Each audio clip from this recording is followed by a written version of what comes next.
This is the In Focus podcast from The Hindu.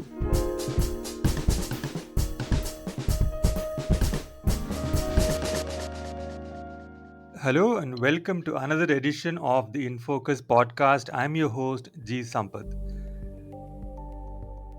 Delhi's winter used to be something Delhiites looked forward to. It was one time of the year when they could spend the whole day outdoors if they wanted, something that's become difficult these days. But over the past decade, we have come to dread the winter months due to its very toxic air quality. The government has developed a graded response action plan or GRAP and a winter action plan to tackle air pollution in Delhi during winter. But these measures have failed to improve the air quality beyond the quote unquote poor level in the October to January period. This year, the Delhi air quality is expected to be even more toxic compared to previous years due to climate related factors and meteorological phenomena such as a delayed La Nina.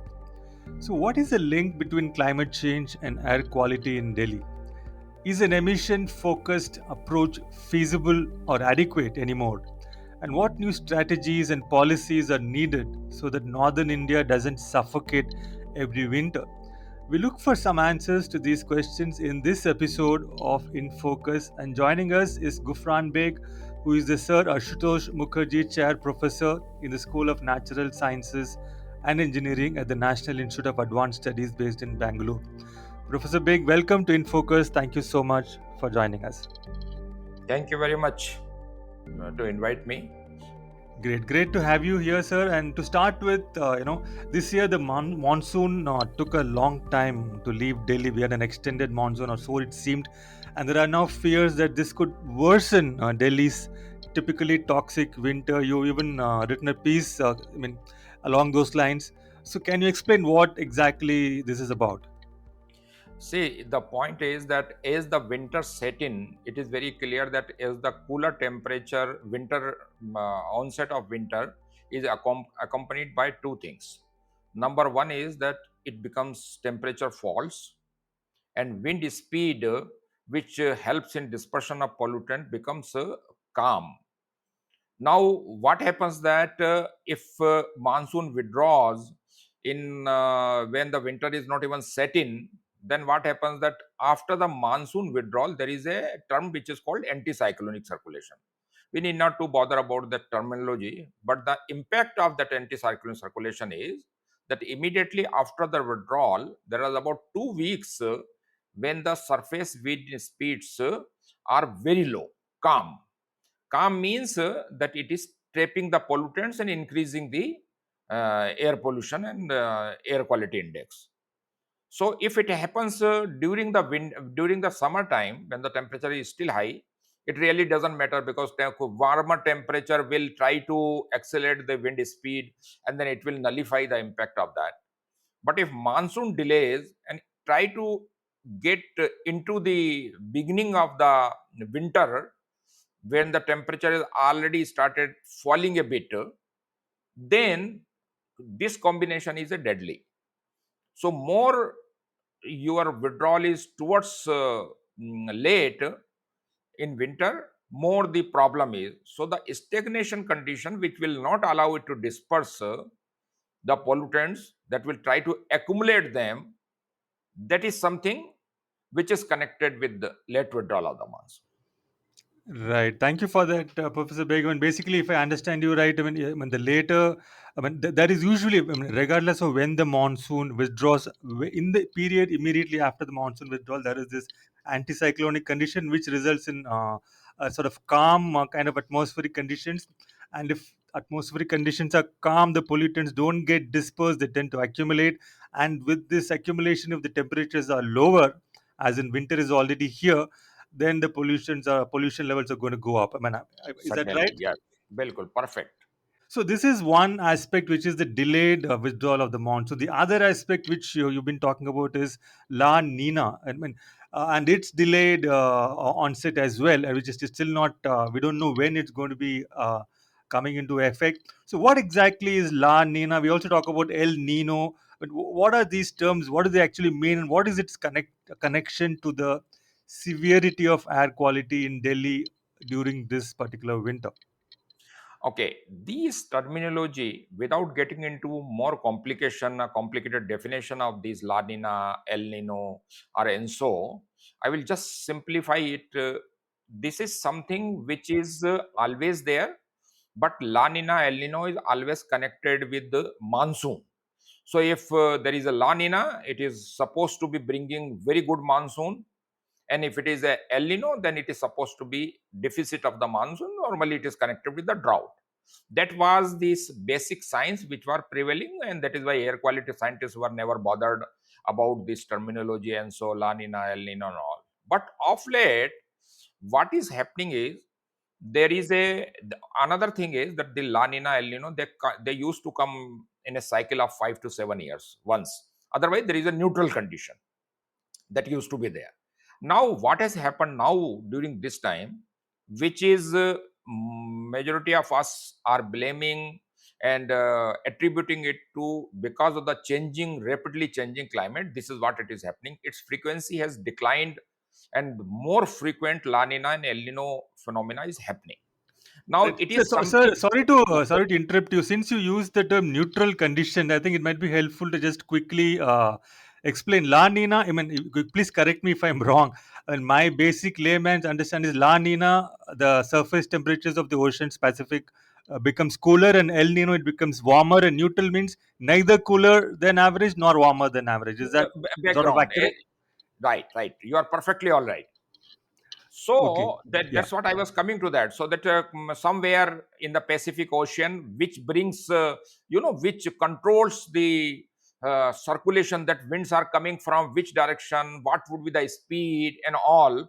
So, if there is a more warmer, if you boil a water which much more warmer, then there will much more evaporation, faster evaporation will come. If it is a cooler, then the vapor doesn't come out from there, or if at all it comes out, it will be extremely slow. So it is something of that kind. Then, but at the end of the day, what does really impact this La Nina, El Nino, warming of the Pacific Ocean or cooling of the Pacific Ocean is that it controls the large scale circulation or large scale wind speed and wind direction. Large scale, what I mean is, it is not confined to Delhi or India. It is all the way coming from the Pacific Ocean, on all Indian Ocean, here and there, and then overall the speed, which helps in bringing not only the clouds which rains, but which also helps in bringing, not helps, which also responsible for bringing some of the pollutants which are released somewhere, and then through this it get dumped somewhere else. So the neutral condition is something which is the background. We are comfortable with that kind of thing. Now, what is happening earlier, every 5 to 7 years it used to come, but now what is happening that it is appearing one after another. There used to be neutral period, as I told you, for few years, but then the La Nina has gone, El Nino immediately came, but it was short lived. And then we were expecting World Meteorological Organization, India Meteorological Department, all were expecting. And then there was a situation that it will set in sometime in June, July. And if it's set in June, July, keeping that in mind, India Meteorological Department has predicted is going to be wonderful monsoon, because obviously La Nina is related with the good monsoon. It brings on those. But two things are happening. One is that La Nina, El Nino frequency is increased. Number one, earlier it was very simple or easier to predict that La Nina will onset on such and such, and this would be the period. But now that kind of uncertainty due to the climate change is happening more frequent. And second thing, there is an uncertainty. So the one which is a international bodies predicted sometime to set in June, July, it has not yet set in fact. Now there is a 55% possibility that it will set in by November, December. And that is where the point is. So this is related with this. Now let me address the issue that how this La Nina, El Nino is connected with the air pollution and air quality of a particular city and all those things. La Nina means that the northern India, the upper level winds, which helps in the surface winds, it accelerates, it increases the wind speed.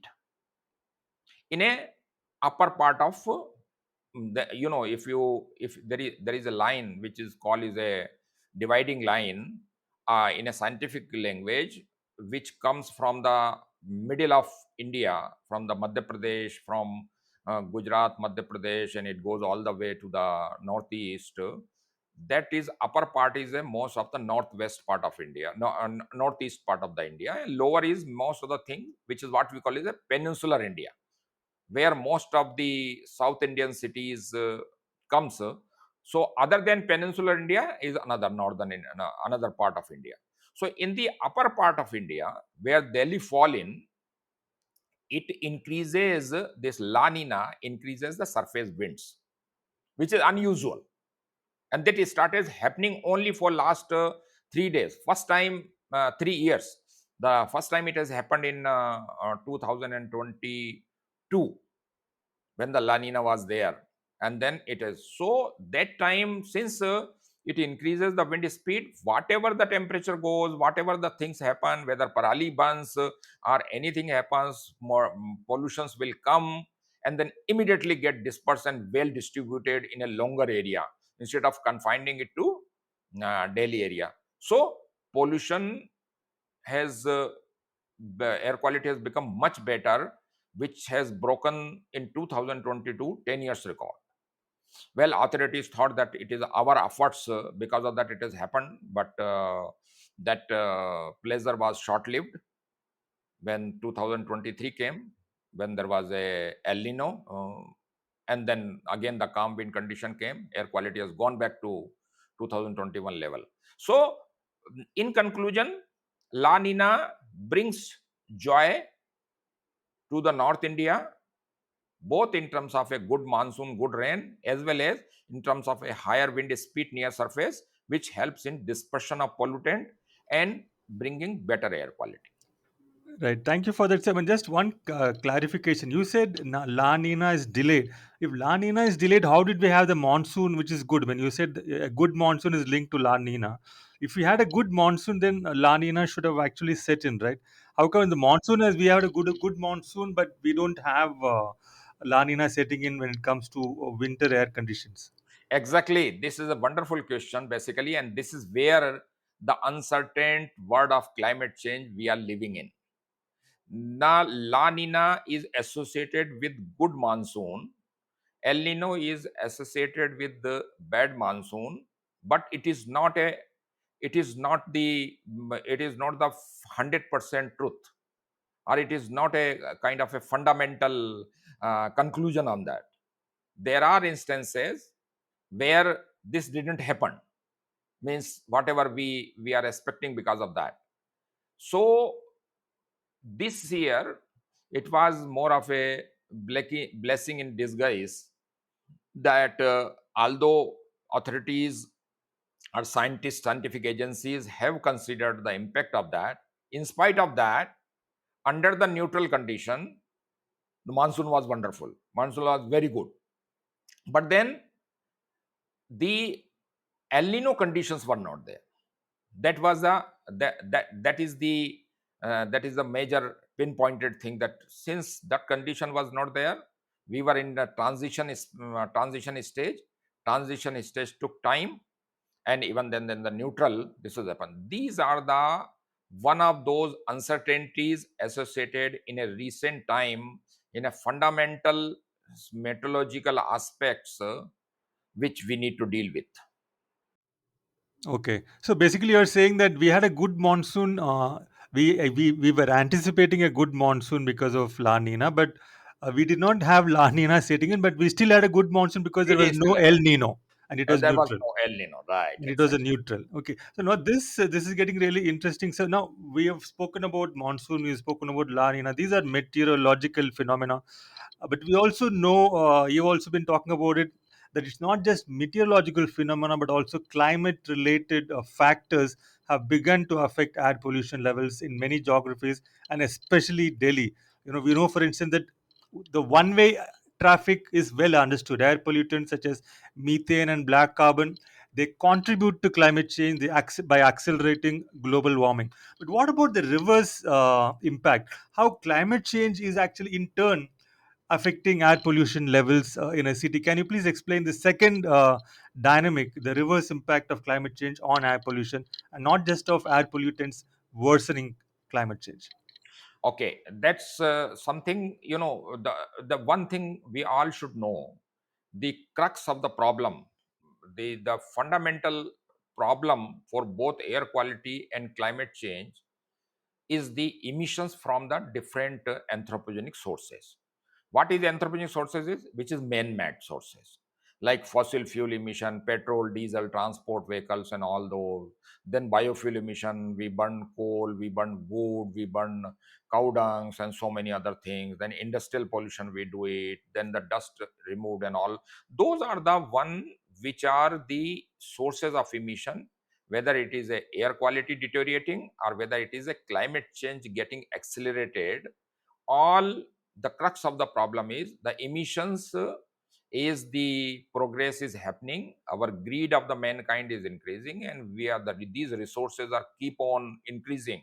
Fleet of the vehicle, from let us say, in Delhi, every year we basically, every 3 4 years we add up a million vehicles of a different kind. So what is happened that even if the technology becomes, we get into for Bharat stage 4 to 5 to 6, technology increases, but the number of vehicle also increases. So then it compensates. So that advantage we cannot see about technological advancement, because of the huge, as the wealth is increasing, more and more people are getting into the transportation mode and all those. So coming back to the your original question is that the sources of emissions which contribute to both air pollution, deterioration of air quality, and climate change are the same.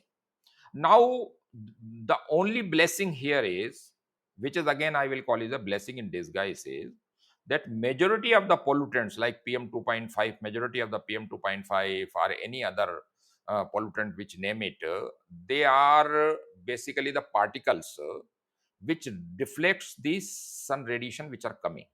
So in a sense, most of these particles helps in fighting air climate change. Means when the when the earth is getting warmer due to the climate change, if the sun radiation which are coming from sun to the surface, this particle reflect back, then what will happen is that those heat waves will not come near the ground. So it will, in a sense, we have the terminology what we call is a solar dimming. Yani ki it will help in cooling up to an extent, very little extent, but in any case it is nullifying or neutralizing some part of the global warming. But there are some particulate which are very specific. One is black carbon.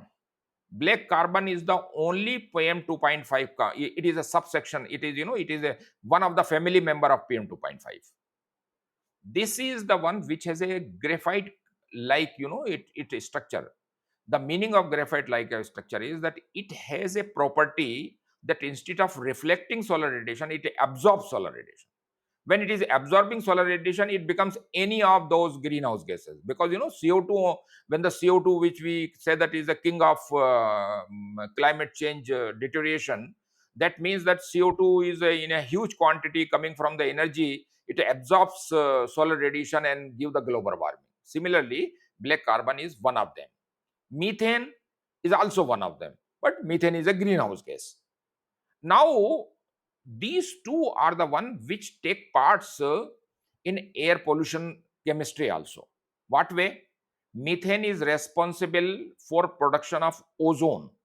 Ozone normally we do not talk in with reference to our country, but in the foreign country people are much more worried about ozone, because there we are dealing, or we are still struggling with PM 2.5. We are not gone into the ozone pollution, which is relatively much less as compared to PM 2.5 or PM 10, whereas in the foreign country ozone is a problem because they are up to certain extent controlling PM 2.5.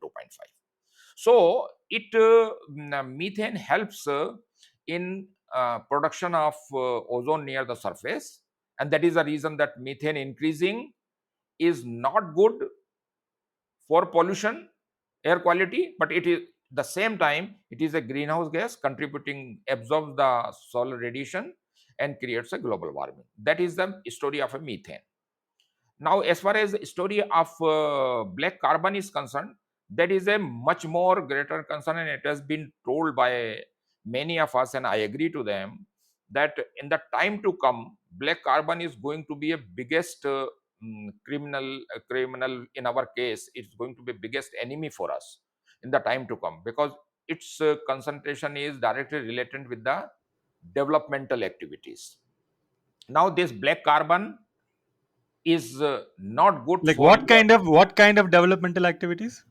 development, in the sense that if we do not take the real precaution in extending our industrial feet, is more and more industries, more and more development takes place, that means more and more energy, more and more energy, if it is more and more fuel, more and more power. When the power plants, more and more power is required. If power is required, there only majority of our power plants in India are the coal based power plant, and coal is one of the culprit which give rise to huge amount of carbon dioxide when it is burned on that.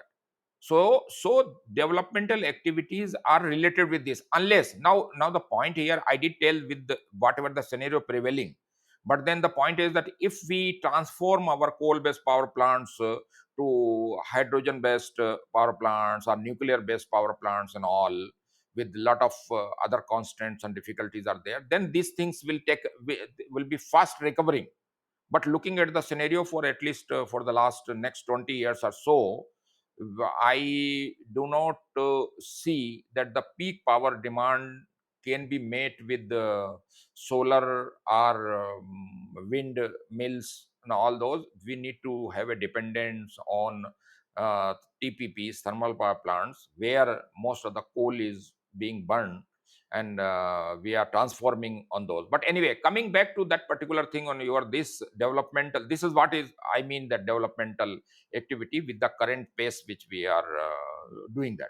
So the black carbon concentration, a black carbon is not as dangerous at this stage of time as compared to CO2, because it's, although it is a dangerous something like 3 to 400 times uh, have a potential for giving a black the global warming as compared to CO2, but its quantity is much less. It is in PPT, PPB level, whereas we are talking about CO2 in a ppm level, means 10 raised to power 6, and here it is -6, and that is 10 raised to power Right. So 9. how exactly does climate change make pollution in Delhi worse? Like warmer, I mean, globally warming planet makes for worse pollution levels in cities like Delhi. Yeah, so the point is that because of this fundamental sources of pollution, climate change is happening. Greenhouse gases are increasing, and these are the some gases which are greenhouse gases, as well as pollutants also toxic are there. They are increasing. Now they have gone to a level where it is started impacting the global circulation. And as I told that earlier, all those El Nino or La Nina, the frequency used to be 5 to 7 years. Otherwise, it used to be a neutral business as usual scenario. But now it is coming back to back. And the longevity of these, normally they remain from 12 to 18 months. But as I told, that back to back is happening. So it is not frequency, is not only the frequency which is increased, but longevity also increased. For example, in 2022, the La Nina which was there, which lasted for 3 years, unprecedented for this century, 21st century, which has never happened in this century. It happened about 50 years back, maybe because of some other reasons, which has to be different explanation to that. But then this is happening on those. So the longevity either increasing very high, or it is becoming very short-lived. But immediately the other thing comes. For example, this last El Nino, which did not even last for more than 10 months. The neutral condition started, and then La Nina. So this is changing. This kind of a abrupt, unusual changes is linked to the climate change. Now, sir, in a recent article, you also advocated for focusing pollution mitigation measures on quote unquote larger airsheds rather than individual cities. In Delhi, for example, we keep the Delhi government has got this winter action plan. You make sure that how solid waste is disposed of. You control that. You have this odd even system to control emissions. So there's a lot of it is city focused. So can you explain what is meant by an airshed and how an airshed focused strategy with a larger airshed in mind, how is that a better way of tackling pollution rather than focusing on hotspots of pollution and specific emissions as such, which is what we have been doing all these years? Yeah, see, the point is that NCAP program, which is India's very ambitious program to tackle air quality, which got implemented from 2017-18 onwards and all. All these programs have a two shortcomings. Number one is it is a highly emission centric. Number two, it is a highly city or state centric. The in as a human being, we care about political boundaries, the geographical boundaries and all, but the nature doesn't care about that kind of a thing. So if we start tackling something based on our own creation, in the sense that based on geographical or a political boundaries, then we are mismatched, and that is the reason that we are not able to adequately handle what we were supposed to be handling. So now let me tell you that what is that particular thing is. So as I told already, NCAP is highly emission centric as well as city or state centric. But air shade is something which do not see the political or state boundaries, which is the region where air quality is controlled by the similar kind of a weather system, similar kind of a prevailing winds. Basically, initially it used to be called a climate zones. The climatology of a particular region, which is need not to be a particular city. It may, for example, Delhi's climatology, Delhi's air shade is, empasses three states. It empasses Haryana, it empasses Punjab, it empasses UP, and here this side Rajasthan. So four states, some part of all these four states fall under that. So airshed approach is the one where you will be addressing a region which is responsible for controlling in a toto that area's air quality. Now the danger is here. Lot of work. It is not that work is not being done by the CAQM as well as the different governments, organizations, and all during the last couple of years. But as a Delhi as person, you will have a control of controlling Delhi boundary. In winter time, the contribution from various sources, in general, the external sources contribute about 20 to 30%. But sometime when the parali is burning, in the past records which we saw, in a particular day, the parali itself, just parali itself contribution may go up to 40-45%, half of the Delhi's pollution. Now, whatever the system you do it, whatever the controls you make it in your country, in your city, you are dealing with 50%. So it will not be that much effective.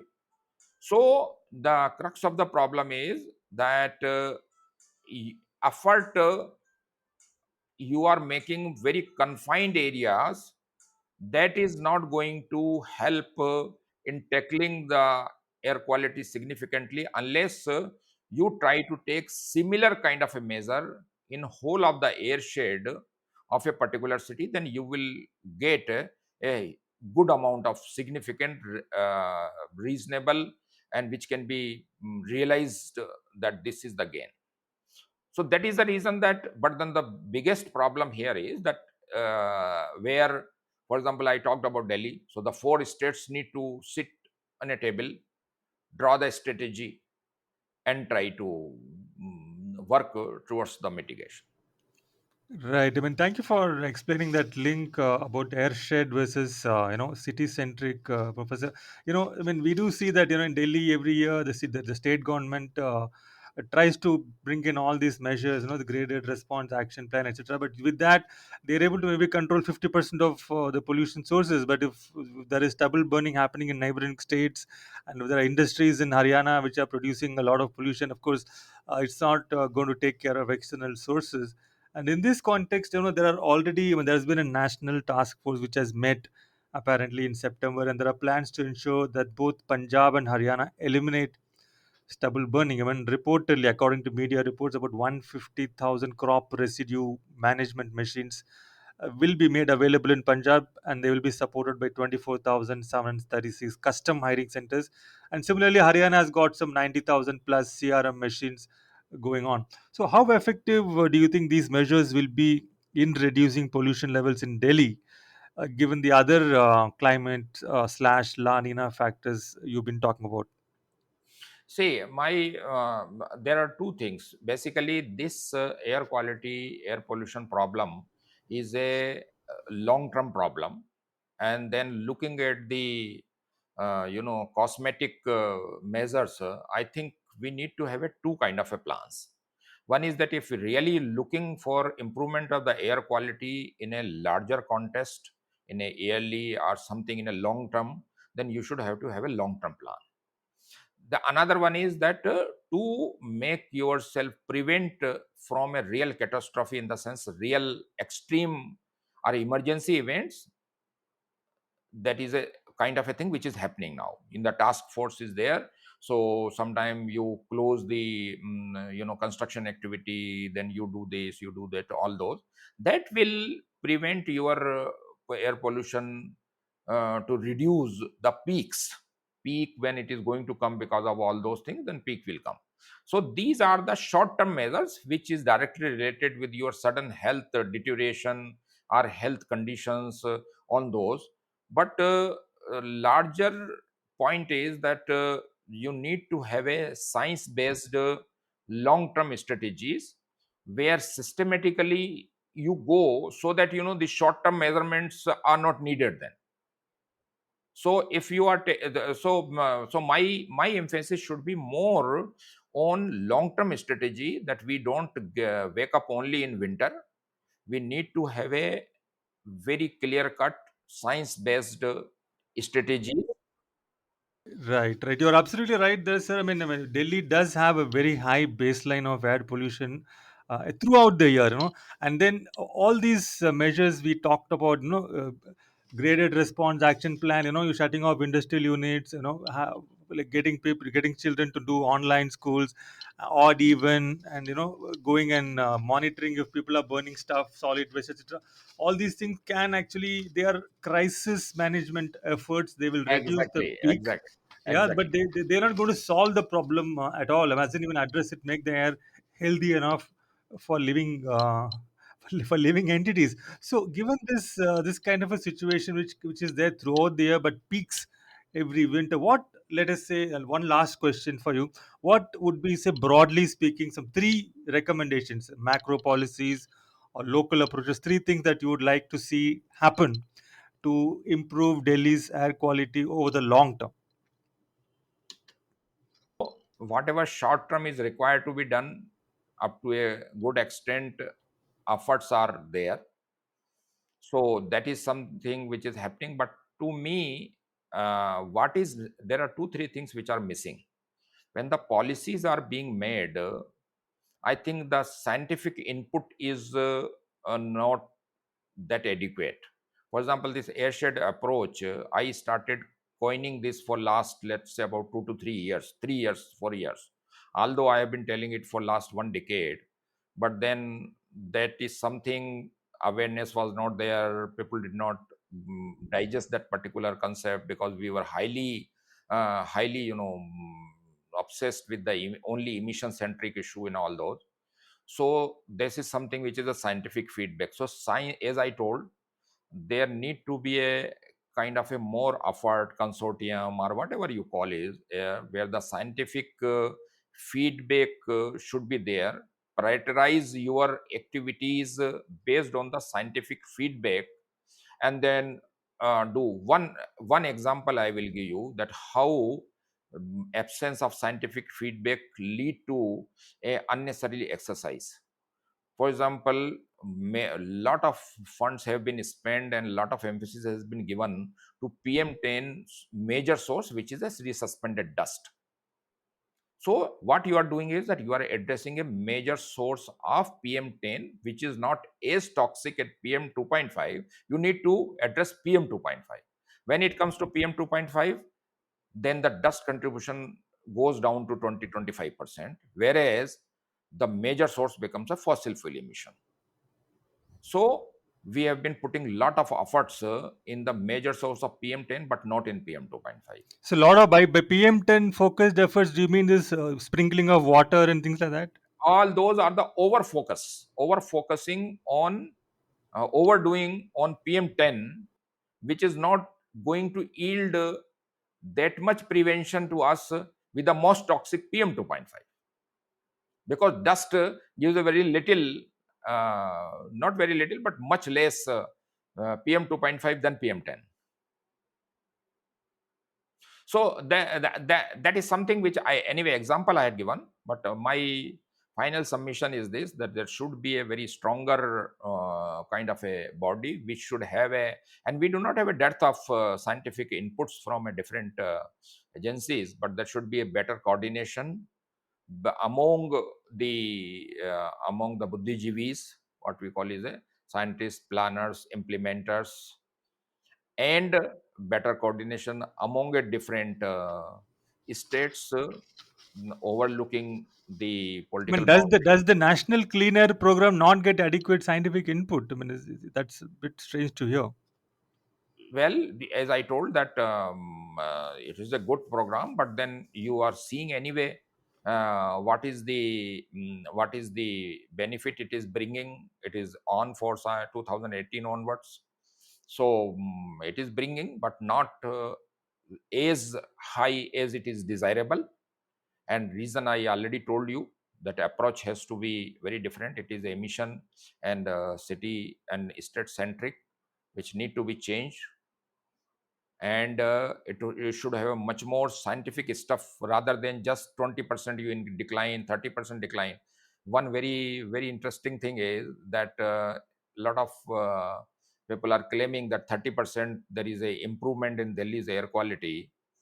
There is an improvement, there is no doubt about it, that there is, but then really 30% improvement in Delhi's air quality is nothing with respect to health, because you are still at 90 microgram per meter cube of PM 2.5 in an annual average, whereas your threshold level is 40 microgram per meter, way or so. It is just telling you that instead of 5 drops of poison, I have reduced it to 4 drop of poison. But poison is Yes, poison, so it doesn't yes, really that's, I think that's a very good metaphor, Professor. I completely agree with you. I mean, every year we do hear time and again news reports of air quality in Delhi improving. But if you look at the fine print, it has improved from hazardous to severe, or severe to very poor, which is exactly like, 5 points of poison is much worse than 3 points of poison. But with regard to your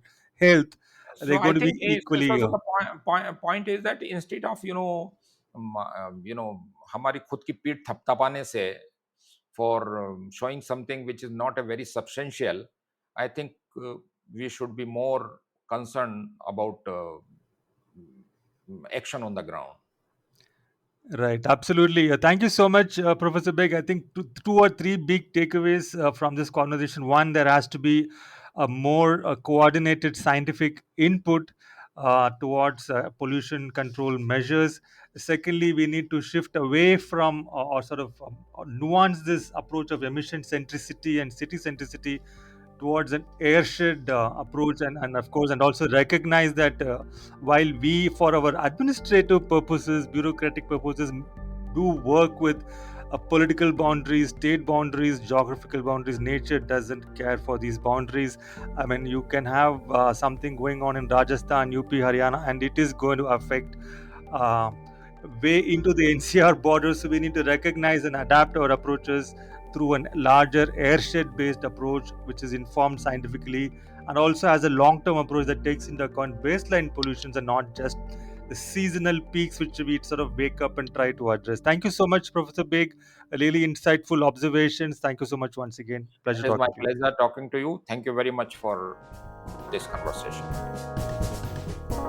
In Focus will be back soon with analysis of the biggest news issues. In the meantime, you can find our podcast on Spotify, Apple Podcasts, Stitcher, and other platforms. Just search for In Focus by The Hindu. We'll see you soon.